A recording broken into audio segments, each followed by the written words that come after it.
Praise lord. అందరూ క్షేమంగా ఉన్నారా?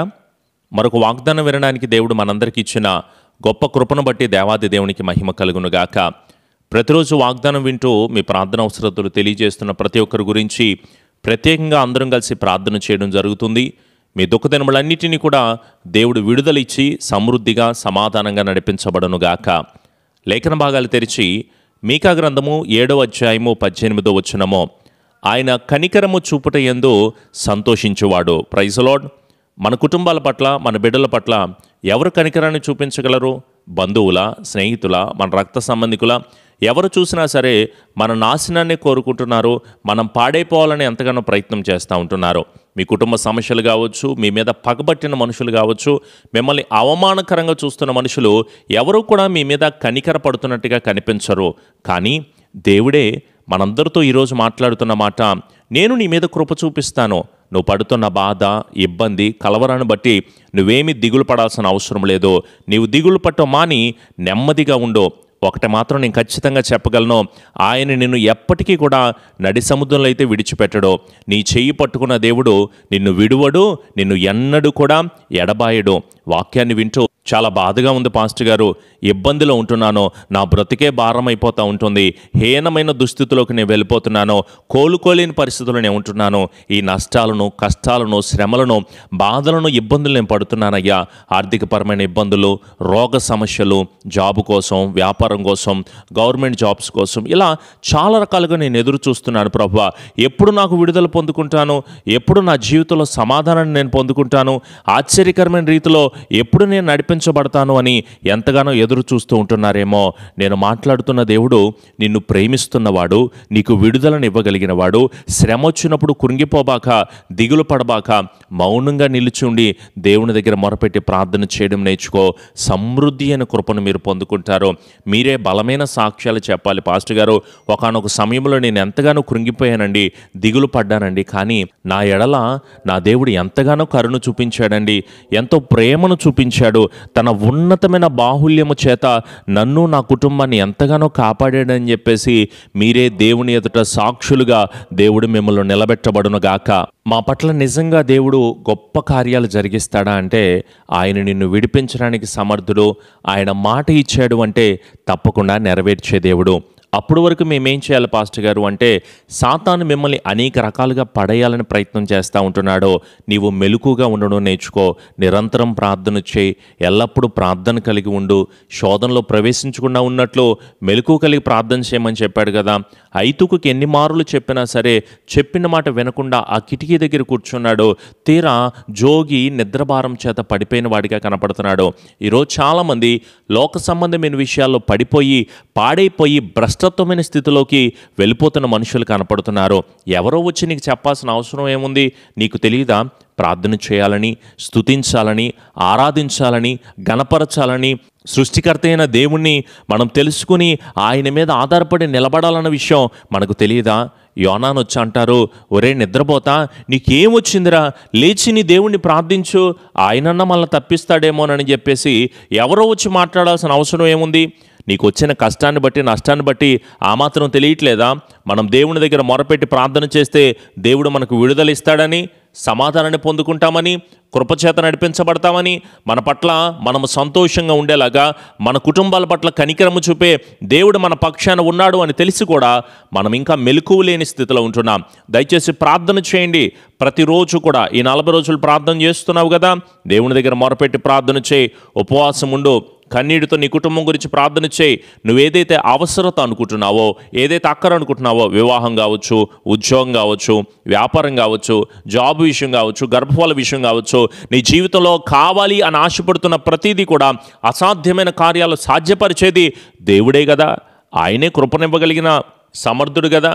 ఆయన ఎడల విశ్వాసముతో నీవు నిలబడితే ఆయన అద్భుతాలు జరిగిస్తాను, ఆశ్చర్యకరమైన మేలుల చేత నిన్ను, నీ కుటుంబాన్ని నడిపిస్తాను అని చెప్తా ఉంటుంటే మరి ఇంకెందుకు కలవరపడుతున్నావో? దిగులు పడాల్సిన అవసరం లేదు. నిలకడగా ఉండడం నేర్చుకో. 40 రోజులు ప్రార్థన చేద్దాం అనుకుంటున్నావు, ఈరోజు 9వ రోజు. మరి నువ్వెంత నిలకడగా ప్రార్థన చేస్తున్నావు? మర్చిపోయావా? వాక్యాన్ని వినాలి అని తీర్మానం చేసుకున్నావు, ప్రతిరోజు వాగ్దానం వినాలి అనుకుంటున్నావు, ప్రతిరోజు లైవ్ ఆరాధనలు ఏకీభించాలనుకుంటున్నావు, ప్రతిరోజు దేవుని సన్నిధిలో వాక్యాన్ని చదవాలండి, స్తుతించాలి, ప్రార్థించాలి అని అనుకుని ఇంకా కలల్లోనే బ్రతుకుతావే. ఈ లోక సంబంధమైన విషయాలన్నింటినీ కూడా పక్కన పెట్టి దేవుని దగ్గరే మొరపెట్టి ప్రార్థన చేద్దాము. నిలకడ కలిగిన జీవితాన్ని కలిగి ఉందాం, వాక్యాన్ని విందాం, ప్రతిరోజు దేవుని మాటలు విందాం, ప్రతిరోజు దేవుని దగ్గరే మొరపెడదాం, ప్రతిరోజు దేవుణ్ణి స్తుతిస్తూ ఆరాధించే బిడ్డలుగా ఉందాం, విశ్వాసంలో నిలకడగా ఉందాం, స్థిరత్వాన్ని కలిగిన బిడ్డలుగా ఉందాం, పౌరుషము కలిగిన బిడ్డలుగా ఉందాం. నా దేవుడు నా పట్ల కార్యాలు జరిగిస్తాడు, నన్ను ఎప్పుడు కూడా విడిచిపెట్టడు, విడనాడడు. ఏ కష్ట సమయమైనా, ఏ నష్ట సమయమైనా, ఏ ఇబ్బందికరమైన పరిస్థితుల్లో ఉన్నా సరే నేను బలము కలిగిన బిడ్డలుగా ఉంటా, రోషము కలిగిన బిడ్డలుగా ఉంటా. ఏ విషయాలకి కూడా భయపడను. ప్రతి చిన్న విషయానికి కూడా ఎందుకు నువ్వు అంత కలవరపడాలి? విశ్వాసంలో పౌరుషం కలిగి ఉండండి, ప్రార్థనలో పౌరుషము కలిగి బహుబలంగా ప్రార్థన చేయండి. నా దేవుడు నాకు విడుదల కలుగు చేస్తాడు. నేను పడుతున్న ప్రతి శోధన, కలవరం, బాధ, ఇబ్బంది, ఇరుకులను నేను నమ్ముకున్న దేవుడు నాకు విడుదల కలుగు చేస్తాడని విశ్వాసంతో నీవు నిలబడితే ఆయన వలన బలమునందు మనుషులో ధన్యులో. ప్రభువును బట్టి, ప్రభు శక్తిని బట్టి నేను కూడా బలహీనున్నే, కానీ దేవుని మాట ద్వారా మీతో చెప్పగలను, ప్రభువును బట్టే మనం బలము కలిగిన బిడ్డలుగా ఉందాం. ఆయన శక్తిని బట్టి మీతో మాట్లాడగలుగుతున్నాను. మీరందరూ కూడా దేవుని బలమును బట్టి, దేవుని శక్తిని బట్టి, ప్రభువా నీ బలమిస్తేనే నేను బలం పొందుకుంటానయ్యా, నీ శక్తినిస్తేనే నేను కృప పొందుకుంటాను ప్రభు. ఇలాంటి వాటిని ఫైట్ చేసి ఎదుర్కోవడానికి నాకు తగినటువంటి బలము లేదు ప్రభువా, శక్తి లేదు ప్రభువా. దయచేసి నీ ఆత్మ ద్వారా, నీ శక్తి ద్వారా నన్ను బలపరచండి తండ్రి. ఈ ఉద్యోగము, హోదా, అధికారం, ధనం, పలుకుబడి ఇవన్నీ కొంతవరకే ఉంటాయి ప్రభువా. కేవలం నీ ఆత్మ ద్వారానే మేము నిలిచి ఉంటున్నాము తండ్రి. నీ బలమైన ఆత్మాభిషేకము మా అందరి మీద మీరు కుమ్మరింప చేయండి ప్రభువా. నీవే మాకు నిజమైన దేవుడు అయి ఉన్నావు తండ్రి. నీవే మాకు తోడుగా ఉండగా మాకు ఏది కూడా తక్కువ కాదు ప్రభువా. దేవా అద్భుతాలు చేస్తానని చెప్తున్నావు, ఆశ్చర్యకరమైన కార్యాలు చేస్తానంటున్నావు, తగిన సమయకాలమందు మమ్మల్ని హెచ్చిస్తానని మాట్లాడుతున్నావు ప్రభువా. దేవా నిన్ను నమ్ముకుంటున్నాను, నా కార్యములన్నీ నెరవేర్చు ప్రభువా అని దేవుని దగ్గర ఇప్పుడే గోజాడుతూ, ప్రాధేయపడుతూ, వేడుకుంటూ, మోకాళ్ళ మీద ఉండి దేవుని దగ్గర మొరపెట్టి ప్రార్థన చేద్దామా? మనం బలహీనులము కాదు, ధైర్యం కలిగి ఉండండి. మీ కార్యములన్నీ కూడా దేవుడే సఫలీకృతము చేస్తాడు. భయపడక నమ్మిక మాత్రం ఉంచండి. మీలో ఉన్నవాడు లోకములో ఉన్నవానికంటే గొప్పవాడు, గనుడు గనుక విశ్వాసంతో నిలబడండి. దేవుని ఎడల ఆశపడి ఎప్పుడైతే నువ్వు నిలబడతావో సమృద్ధికరమైన కృపను, సంతోషకరమైన కృపను మీ అందరి జీవితాల్లో మీరు పొందుకుంటారు. దేవుడు మిమ్మల్ని దీవించునుగాక. ఇంకా దేవునికి దూరముగా పొగరు కలిగిన బిడ్డలుగా పాపిష్టి జీవితాన్ని జీవిస్తూ పాపిగా జీవిస్తూ ఉంటున్నామేమో, దయచేసి ప్రభువా మా మీద, మా కుటుంబం మీద కనికరించు ప్రభువా. ఈ శ్రమలో మేము ఎంతగానో కృంగిపోతున్నామో దయచేసి మాకు విడుదల కలుగు చేయండి తండ్రి అని ప్రభువుని అడిగితే సమృద్ధి కలిగిన కృప దేవుడు మీ అందరికీ అనుగ్రహించబడునుగాక.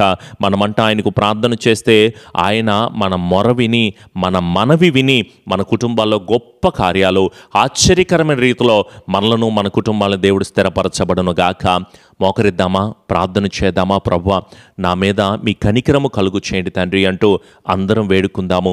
కృపాసత్య సంపన్నుడా, మా గొప్ప దేవా, మమ్మల్ని మికిలిగా ప్రేమించిన మా ప్రియపరలో గొప్ప తండ్రి దేవా, మేము అనేక రకాలైన కృంగిపోతూ, దిగులు పడుతూ, బాధను అనుభవిస్తూ, వ్యాధకరమైన పరిస్థితుల్లో ఈరోజు మీ పాద సన్నిధిలో వేడుకుని ప్రార్థన చేస్తున్నాం ప్రభువా. ఒక్కసారి మా కుటుంబంలో పడుతున్న ప్రతి వ్యాధి నుంచి, కోడల విషయంలో, అల్లుడు, బంధువులు, స్నేహితులు, కొడుకు, కూతురు, భర్త జీవితంలో, భార్య జీవితంలో ప్రభువా భయంకరమైన స్థితిలో పాడైపోతున్న బిడ్డల పట్ల ఒక్కసారి నీ కృప చూపించండి తండ్రి. మేలుల చేత నడిపించండి ప్రభువా. విడుదలనివ్వగలిగిన దేవా, స్వస్థతను అనుగ్రహించగలిగిన దేవా, సమాధానముతో నింపి స్థిరపరచగలిగిన దేవా, నీ పాద సన్నిధిలోనే ఈరోజు మేమందరం కలిసి వేడుకుంటూ ఉండగా మా కన్నీటిని ఆనందంగా మార్చండి అయ్యా. మా నిందలను దీవెనగా మార్చండి ప్రభువా. మా దుఃఖాన్ని నాట్యముగా మార్చండి తండ్రి. మా వేదనను సంతోషంగా మార్చండి ప్రభువా. మా కన్నీటిని ఆనందంగా మార్చగలిగిన దేవా, నీ సన్నిధిలోనే వేడుకుని మొరపెట్టి ప్రార్థన చేస్తూ ఉండగా గొప్ప జయమును, గొప్ప విడుదలను, గొప్ప ఆశీర్వాదాన్ని మా అందరికీ కూడా కలుగు చేసి స్థిరపరిచి ఆదరించి కృప చూపమని ఎదురవుతున్న ప్రతి శోధన నుంచి జయాన్ని మీరు దయచేయండి ప్రభువా. ఈరోజు వాగ్దానం ద్వారా మాతో మాట్లాడినందుకు వందనాలు తండ్రి. నీ ఉన్నతమైన కృప ద్వారా నడిపించి బలమును దయచేయమని, అలాగే మందిర నిర్మాణాలు జరుగుతుండగా మీ సహాయమును, కృపను, కాపుదలను కలుగు చేసి స్థిరపరిచి ఆదరణ దయచేసి దీవించమని మా ప్రియ రక్షకుడైన యేసు నామములో అడుగుచున్నాము తండ్రి. ఆమెన్. మన తండ్రి అయిన దీవెన, కుమారుని యొక్క కృప, పరిశుద్ధాత్మని యొక్క అన్యోన్య సహవాసపు సన్నిధి ఎల్లకాలము కూడా దేవుని ఆత్మ మీకు, మీ కుటుంబాలకు దేవుడు అనుగ్రహించి స్థిరపరచబడునుగాక. ఆమెన్. యేసు రక్తమే జయం, శిలువ రక్తమే జయం. ప్రభు యేసు నామములో సంపూర్ణ జయము, అపవాదికులకు అనంత నాశనమును కలుగునుగాక. ఆమెన్. ప్రభు పేట మీ అందరికీ కూడా హృదయపూర్వకమైన వందనాలండి. ప్రతిరోజు ఉదయకాలము 6 గంటలకు లైవ్ ఆరాధన వస్తుంది, తప్పకుండా ఏకీభవించండి. అలాగే ఈ వాక్యాన్ని మీ స్నేహితులకి, బంధువులకు కూడా షేర్ చేయండి. అలాగే మీ ప్రార్థన అవసరతలు డిస్ప్లే మీద కనిపిస్తున్న ఫోన్ నెంబర్కి తెలియచేయండి. వాటన్నిటి విషయమే ప్రార్థన చేస్తున్నాము. అలాగే పరిచర్య ఇంకా అనేక మందికి దీవెనకరంగా మారులాగున్న అభివృద్ధి గురించి ప్రార్థన చేయండి. మందిర నిర్మాణాలు జరుగుతున్నాయి, వాటన్నిటి గురించి మీ అనుదిన ప్రార్థనలో జ్ఞాపకం ఉంచుకోండి. దేవుడు మిమ్మును, మీ కుటుంబాలను సమృద్ధిగా దీవించి ఆశీర్వదింప చేయబడును గాక. ఆమెన్. రేపటి వాగ్దానంలో కలుద్దాం. God bless you all.